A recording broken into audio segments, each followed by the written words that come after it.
Today, all YouTubers, here is episode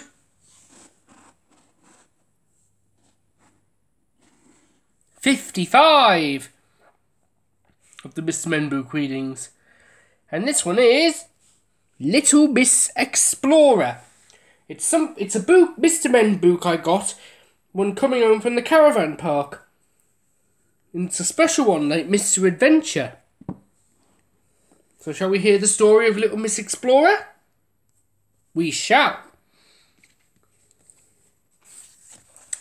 Little Miss Explorer had travelled the world, right from the very top all the way down to the very bottom. She had explored the deserts, she had explored the jungles, and she had explored the oceans. There was nothing that daunted Little Miss Explorer. She had seen it all. She had photographed the Yeti high in the Himalayas. She had drunk tea with the lions on the Serengeti Plains. And she had even swum with the Loch Ness Monster. There was nothing that scared Little Miss Explorer. And there was no discomfort she could not endure. Little Miss Explorer thrived off hardship. She would happily sleep outside, whatever the weather. It never occurred to her that she might freeze.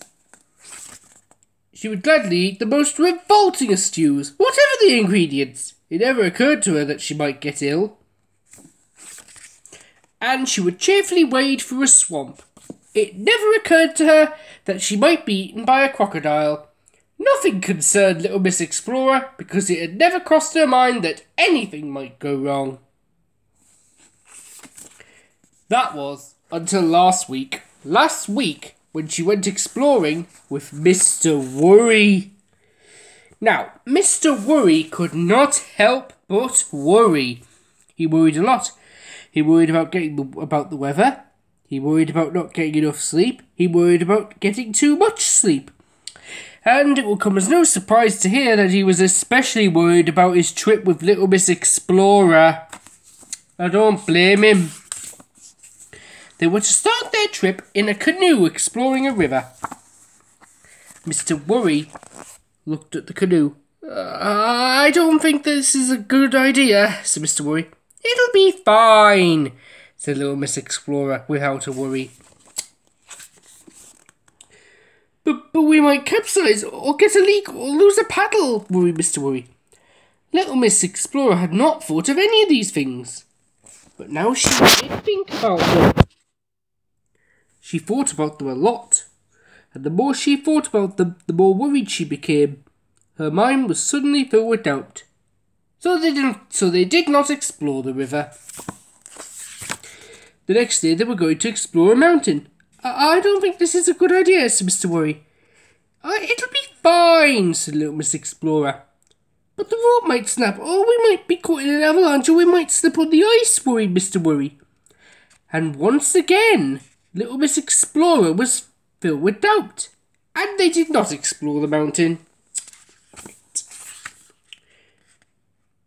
They had planned to explore the reef, but we might run out of air, or we might be eaten by a shark, or we might be stung by a stingray, worried Mr. Worry. They did not explore the reef. And so it went on all week. They did not explore the volcano,